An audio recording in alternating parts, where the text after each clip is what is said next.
E Maurão, é pra você a primeira pergunta. Muito obrigado. O Palmeiras não dá pra esconder, né, Vanderlei? A torcida ali, Vanderlei Nogueira, não dá pra esconder. É o time a ser batido hoje na Libertadores, principalmente, Mauro, porque a gente sempre questionou. O Palmeiras joga muito de forma defensiva. E tá mudando. O Palmeiras tá jogando muita bola, com seus principais jogadores sempre dando show de bola e decidindo. E agora... Navarro fazendo gol. Já é o artilheiro do Palmeiras da Libertadores. E agora é o time que joga o futebol mais bonito no Brasil. É o time. Eu acho que bateu até o Galo nesse momento. Pode de ser. futebol. Pode ser. Boa tarde a todos. Sim, o Palmeiras... Eu deveria dizer que na Libertadores, a primeira que ele ganhou dessa sequência, né, o bicampeonato em 20 contra o Santos, o Palmeiras junto com o River tinha o melhor ataque. E um ataque histórico, dos melhores do século. E se repetiu isso, fez menos gols que o Flamengo, mas foi tricampeão. Então não é pouco, até porque não se tinha na Libertadores um bicampeão desde o Boca Juniors de 2001. E não se tem um tri desde 1974, quando o Independiente venceu o São Paulo na final, virou tri e seria tetra em 75, é o time que mais vezes ganhou Libertadores, é o Rei de Copas, o Independiente de Avejaneda, com 7 conquistas, e o que ganhou a maior sequência possível, um tetra de 71 a 75, embora sobretudo contra o Colo-Colo em 73, arbitragem pavorosa do Romualdo Arpi Filho, mais uma, aliás, diga-se. O cara que mais entendia de arbitragem, mas não necessariamente a aplicava no Brasil e na América do Sul. E a gente teve um tricampeonato que foi Estudiantes na Libertadores de 68 e 70, inclusive o primeiro contra o Palmeiras no Uruguai no terceiro jogo. Então é muito difícil ser campeão da Libertadores, sabido. Bi, mais difícil ainda, e tri, mais complicado. Mas pelo que está jogando, embora tenha todo um campeonato pela frente, é evidente que o Palmeiras, como você bem falou, Thiago, está muito bem. É o melhor, em quase um ano, 6 meses do Abel, é o melhor momento do futebol do Palmeiras. Até porque os jogadores desequilibrantes, como o Dudu e o Veiga, seguem jogando muito, o Gomes segue equilibrando, e o Everton, que é um goleiraço, não fez defesa praticamente no domingo, e ontem também continuou com o uniforme limpo, né? Até porque o Táchira é horroroso. Duas coisas, é horroroso. Mas 4-0 é pouco e só não foi mais que o Palmeiras não precisou. Poderia ter superado essa vitória contra o Melgar e segue com um recorde histórico também na Libertadores. Como você destacou, são 16 jogos sem derrota, desde também de 2019 na Argentina contra o São Lourenço. É a maior sequência desde 1960. O momento é excepcional. E como o palmeirense é sempre meio assim, né, ele fica falando, o que vai acontecer agora? Né? Tá tudo tão bom, né, que melhor ficar quieto. E no caso, no futebol, na vida, é melhor ficar quieto e curtindo essa fase excelente do time do Abel, que tá jogando bem e jogando bonito também. Vanderlei Nogueira e Vampeta também, porque tem uma relação... Hoje a Chibata vai comer, com a acabamos de torcida ouvir. do Corinthians, só para deixar claro para todo mundo, hein? A gente vai falar tudo sobre as crises hoje ainda no Flamengo e no Corinthians, hein? Gaviões da Fiel soltou uma nota ameaçadora, inclusive, ao time do Corinthians nesse momento. O Flamengo vive um clima tenso, então hoje o programa vai ter muito debate sobre essas situações tensas com os times de maiores torcidas do Brasil, hein? Muita tensão dentro do Flamengo e dentro do Corinthians. Mas no Palmeiras, Vamp, a situação é exatamente o contrário. É um clima... pode-se dizer que é a melhor fase do Palmeiras nos últimos anos. Dá disparado. E porque com nível de futebol também. Sim, porque o Palmeiras conquistava títulos, mas tinha o futebol questionado. Agora segue conquistando títulos e tá dando show de bola, Vamp. Já são alguns jogos do Palmeiras massacrando o adversário, sem sofrer, jogando bola. Tudo bem, teve a derrota pro São Paulo, foi atípica. Mas depois também deu um show de bola, 4-0. Boa tarde, né? Boa tarde a todos. Um grande momento. Até os cabelos do Mauro Betti não arrepia mais. Não. Porque é colado, né? Se ventar muito, precisa passar fita crepe. Não é só isso. Escureceram.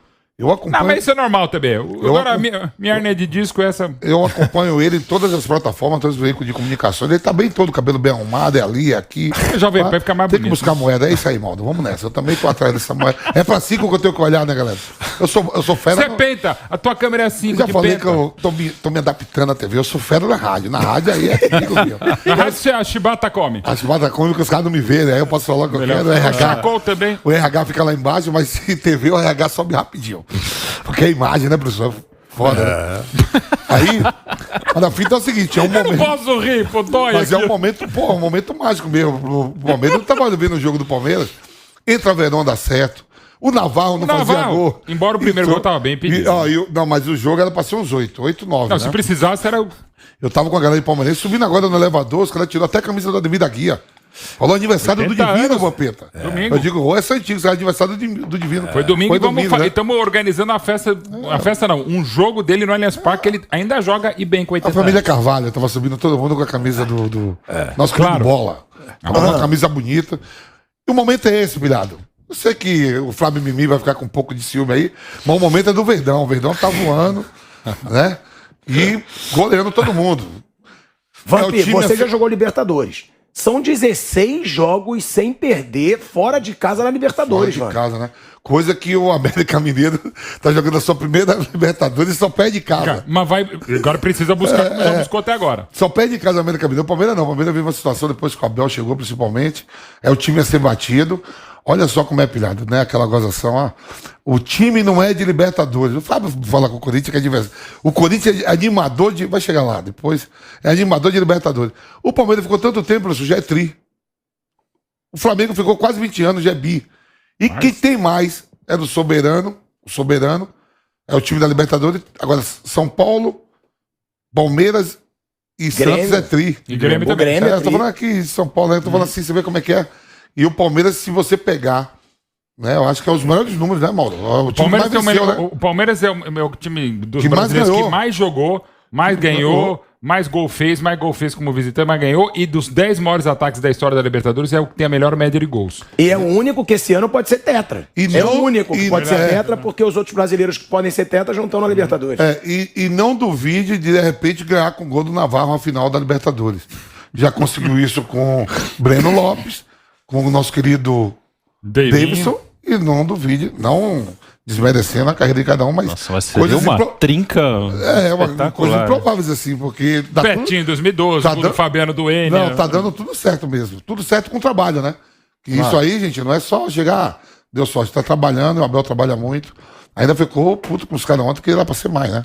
Ele queria goleado, porque sim, podia é ser saldo mesmo. de gol que faz a diferença no número de vitórias. Vanderlei Nogueira, quando a gente fala de Palmeiras, a gente fala aí de dois jogadores que, pra mim, são os grandes nomes do futebol brasileiro no momento ao lado do Hulk. Perfeito. Não tem ninguém hoje mesmo. que viva um momento semelhante, além do Hulk, do Rafael Veiga e do Dudu. Tem o Danilo ainda, mas eu acho que o Que Rafael joga no mesmo Veiga... time também. Eu acho que o Rafael Veiga e o Dudu, por jogarem na frente, por estarem jogando muita bola, chamam ainda mais atenção. Esse time do Palmeiras, eu falei ontem aqui no Canelada. A gente fala, mas a cavalaria do Atlético Mineiro. Mas a cavalaria do Flamengo. Eu considero o time titular do Palmeiras hoje, com a fase do Dudu, Rafael Veiga, Danilo, Gustavo Gomes, o Everton, o próprio Scarpa. Eu considero hoje o time titular com mais talentos individuais. Eu tô muito Pela equivocado? fase. Não, Asmar, a cavalaria do Palmeiras está com os cavalos mais prontos, né, para a corrida, que é o caso. Está acontecendo isso. Eu acho que você citou o Danilo, alguns citam o Danilo, que, claro, está jogando muito bem mesmo. Mas aí eu acho que essa dupla, o Veiga e o Dudu, a gente pode ficar nela, porque quando começa a abrir muito o leque, aí perde a força, porque você encontra um cara que não está muito bem, pronto, já enfraqueceu o conjunto.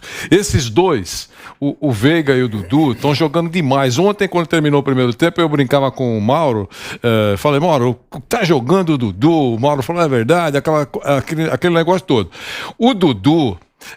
e outra coisa, eu não imaginava que ele fosse levado para bonita San Cristóbal. Deve ter algum interesse, conhecer um pouco É uma mais. história muito simpática, a gente lembra, bem legal. É mesmo. muito legal. Eu falei, deve ter algum interesse, porque não vai levar o Dudu pra lá, porque é muito desgaste. Levou o Dudu, o Veiga jogou muito. Mas é fraco o time adversário. Essa cascata de é fraco o time adversário é fraca a argumentação, na minha opinião. Certo? Mas não tira o mérito Não do tira o Palmeiras. mérito, entendeu? Então o Palmeiras começou bem. E outra, chegou lá com o peito estufado como último campeão da Libertadores, em busca. A estreia não é fácil para ninguém, é uma viagem desgastante, enfim.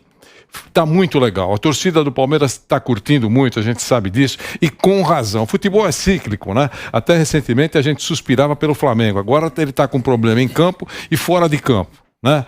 O Corinthians teve o seu momento. Daqui a pouco o Asmar vai falar que o bicho está pegando por aí. Tanto né? no Flamengo quanto no Corinthians. A gente isso vai aí. falar da crise aí das Das duas maiores torcidas do e no Brasil. Corinthians. Das duas maiores torcidas do Brasil. O bicho está pegando, já ele vai falar sobre isso. Mas, então, falando do Palmeiras, para fechar, o Palmeiras começou bem a Libertadores. O Palmeiras vai começar agora o Campeonato Brasileiro, chega como um dos favoritos. Você tem que avaliar o que está acontecendo. Mas daqui um mês tá uma draga o time. Então nós estamos falando daqui um mês que o time tá uma draga. Mas nesse momento...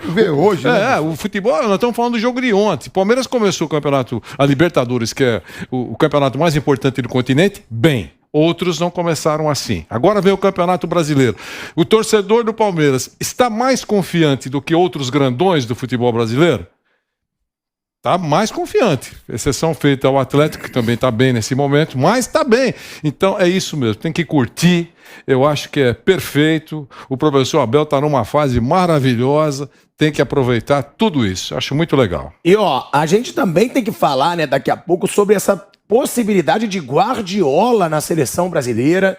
Eu acho quase impossível pelos valores, mas falando de seleção, também. mas falando de seleção brasileira, Bruno, eu acho que se torna cada vez mais absurdo o Tite não dar uma chance sequer pro Rafael Veiga. Cara, há quanto tempo o Rafael Veiga tá jogando bem? Aí a gente cai sempre naquele assunto, mas ele não tá jogando na Europa. O nível de enfrentamento é menor. Tá bom, mas o Tite já cansou de chamar jogador que tá atuando no Brasil. Inclusive na posição do Veiga, o Everton Ribeiro. Numa fase pior do que a do Veiga, inclusive. Então por que o Rafael Veiga não recebe uma chance sequer? Eu não tô pedindo para ele ser titular absoluto da seleção brasileira, não tô pedindo para ir pra Copa do Mundo. Agora, custa ver o cara jogando, porque o Veiga, assim como o Dudu, ele já mostrou que ele não amarela, Bruno. Ele sempre cresce em jogo grande. Como no jogo contra o Chelsea, por sinal. É o jogador na história do Palmeiras que mais gols fez em partidas decisivas. São 9 gols em finais. Ganhas ou perdidas, é impressionante. Então é um cara que não amarela, é um cara que não sente pressão. É um exagero a gente falar do Veiga na seleção? Eu acho que é um exagero falar que é um absurdo. Assim, se ele tiver na lista em junho, ok, vou dizer, legal, mereceu. Se ele não tiver, também vou falar, ok, tudo bem. Acho que, assim, pode estar, pode não estar. Se fossem 23 na Copa, ele estava fora. Nenhuma chance. Dúvida. É Paquetá e Coutinho. Isso aí, os dois estão na Copa. Abrindo para 26, talvez o Tite abra a possibilidade de um terceiro meia, que pode até ser o Neymar, esse terceiro meia. Né? Ele pode usar como ele usa o Neymar muitas vezes como meia e pode convocar mais um atacante. Então, assim, não é injusto se ele for convocado. Ele tá jogando bem, tudo bem. Mas se não for também... Acho que assim, as discussões sobre as seleções são muitas vezes sobre um cara que não vai jogar. Sobre, nossa, é um absurdo o Fred ter ido para a Copa de 18. Se não fosse o Fred, iria o Juliano. É a mesma coisa. Eu lembro que teve um debate enorme várias vezes. Nossa, o Vanderlei, goleiro do Santos na época, tem que ir para a seleção. Se fosse o Cássio, como foi, ok, o Everton, Fábio. Diego Alves. Se fosse eu, o terceiro goleiro, também seria a mesma coisa, que eu não ia jogar, ia ficar sentado lá. Então, acho que as discussões são muito sobre caras que dificilmente vão jogar. Então, se ele tiver convocado, justo, tá bem, nada contra. Mas também se não tiver, sem nenhum problema. Posso falar um pouquinho sobre isso? Eu queria só dizer o seguinte, acho que os conhecidos, já são conhecidos os jogadores que serão levados para a Copa do Mundo pelo Tite, né? Eu só coloco aquele asterisco dizendo que no momento final, a última relação, ele pode incluir alguém que está aí arrancando suspiros e está provocando uma manifestação nacional a favor dele. Tem sempre um componente político e até mesmo de justiça, para levar o cara a bordo. Pronto, isso vai acontecer. O que eu acho é que o professor Tite, e eu não estou naquele grupo que gostaria de jogá-lo pela janela, não é isso. Mas o professor Tite tem dito e falou várias vezes que o Campeonato Brasileiro é o campeonato mais difícil, ou um dos mais difíceis do mundo. Parece que todo mundo concorda. O próprio Abel Ferreira falou também para falar. Isso, tá? Então, nesse campeonato que tem algum jogador se destacando muito, eu acho que poderia levar, e eu estou lembrando, o nome que vem na minha cabeça, nos bons momentos do Dudu. A gente falou muito do Dudu. Não cabe o Dudu. E também ninguém pediu para ser titular. Se fazia esse discurso aqui. Pelo menos leva. Vai fazer um jogo, está jogando muito bem, até um prestígio para o Campeonato Brasileiro, até um prestígio para o cara que está jogando. Entendeu? Quer dizer, passar uma dor. Vai lá, o cara explode. Puxa vida. Puxou com o dedo e deu certo. O cara assumiu a posição. Mas é uma questão assim de premiação. né? Eu acho que está jogando. Alguns jogadores que se destacam muito, não é um jogo só, porque um jogo só é um momento, mas que de forma sequencial, esse jogador se destaca muito, eu acho que merece ser convocado, entendeu? Então hoje esses nomes citados aí, Veiga e Dudu, acho que até os adversários mais ferrenhos reconhecem que os caras estão jogando demais. Agora não tem mais jogo da seleção brasileira. Agora tem amistoso. Pode até ser, olha, vamos levar para ver o que acontece. Vai jogar contra Andorra, tudo bem. É outra conversa. O Kleberson virou o titular que virou na Copa, ainda tá no lugar isso que eu acho. Nos amistosos anteriores. Eu acho que nessa época tá tudo definido, legal. Mas como destacou o Bruno, não é crime lesa bola, como por exemplo, talvez o Dirceu Lopes em 70, certamente o Falcão em 78, e outros casos um pouco mais, um pouco menos, em questão de gosto. Mas eu acho que a gente pensa muito também só como a seleção, mas não pensa no jogador. Não. Eu acho injustiça com o jogador. Não, sim, mas se o jogador tá jogando tanta Thiago, bola, por que ele não pode okay. ter uma chance na seleção brasileira? Eu acho que sim, o Dudu também mereceria. É bom lembrar que algumas vezes que o Dudu não pode ser chamado pelo calendário absurdo, que tinham jogos de Libertadores, Copa do Brasil, no caso do Dudu, outros jogadores do Flamengo. Mas assim, inclusive o Dudu talvez esteja jogando até melhor do que estava jogando em 16 e 18, quando pra mim foi o melhor momento dele. Tá numa sequência impressionante. Mas de novo, com 23 apenas, e mesmo quando for 26, eu destaco o Bruno. Tem hora que não tem como, gente. Eu acho que o Rafael Veiga já passou da hora de termos chamado. Mas se não for, a gente também tem que pensar, não pelo Tite, é pensar que tem 23, 26. Tem ótimos nomes com nível de enfrentamento superior. Mas que ele tá jogando muito, tá.